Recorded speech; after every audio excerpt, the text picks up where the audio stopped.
Hello, this is Devashish Banerjee, and I welcome you all to my English class. Today I am going to speak on subject, predicate, and the phrase and the clause of English language. As I explained earlier about the use of tenses, present, past, and future, this subject, predicate, and the phrase and clause are also as important. So we must have a thorough knowledge of it in order to write or speak proper English. Now, subject and predicate. We must remember that to make a proper sentence, it must have a subject and a predicate. So, what is the subject? The subject is the sentence talks about something or somebody. The something or somebody is the subject. And whatever is said about the subject or something is a predicate. So I give a simple example. Tom stood first in the class. Tom is the subject because the sentence speaks about him. And stood first in the class is predicate because this is something said about Tom. So like this, every sentence must have a subject and a predicate. Without a subject and a predicate, there cannot be a sentence. Like this can be an individual, this can be anything. Anything you name it. Or say Taj Mahal. Taj Mahal is one of the seven wonders of the world. So the sentence is talking about the Taj Mahal. So the Taj Mahal is the subject. And what is the predicate? Is one of the seven wonders of the world. So the sentence Taj Mahal is one of the seven wonders of the world is a sentence because it has a subject, the Taj Mahal, and the predicate is one of the seven wonders of the world. Like that, even a subject can be like, the chirping of the birds in the morning delights us. So what is the subject? The chirping of the birds.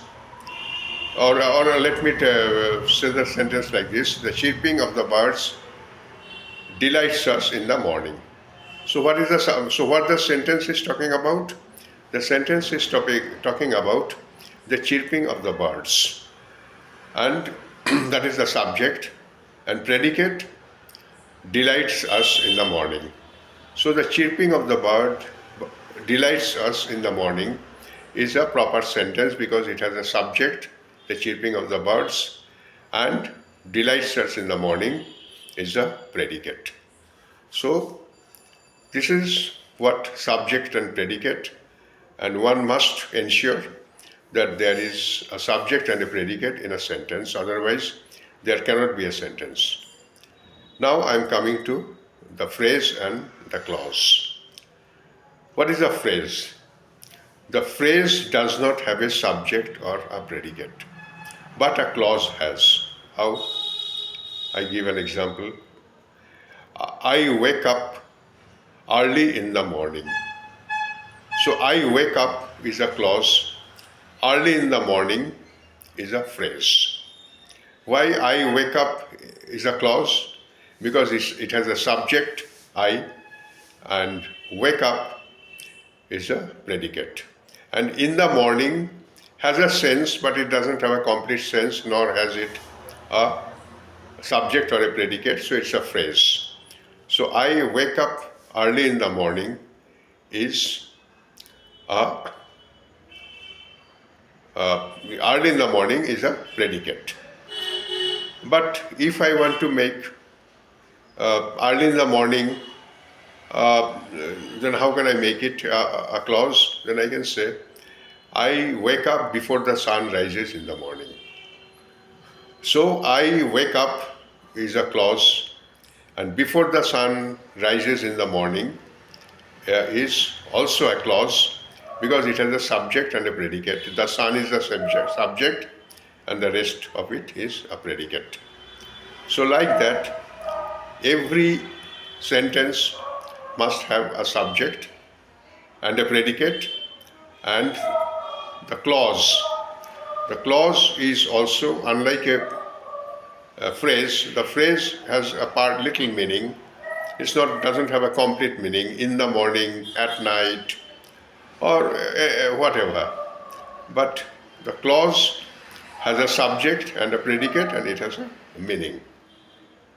Now, there are two kinds of clauses, the principal clause and the subordinate clause. What is a principal clause? A principal clause is complete. It can stand on its own. I wake up is a complete sentence. It has a meaning, so it is a principal clause. When the sun rises, if you say when the sun rises, it doesn't really make a proper meaning. Because when sun rises, when what? So it falls back on the principal clause. When I wake up. I wake up. So I wake up when the sun rises. So here I wake up is the principal clause and when the sun rises is a subordinate clause. Sun is the subject and rest of it is predicate. So now you can you can distinguish between a principal clause and a subordinate clause. What is a principal clause? The principal clause can stand on its own. I go to school, it's a principal clause. I reach school in the morning is a principal clause. When the gates are still open.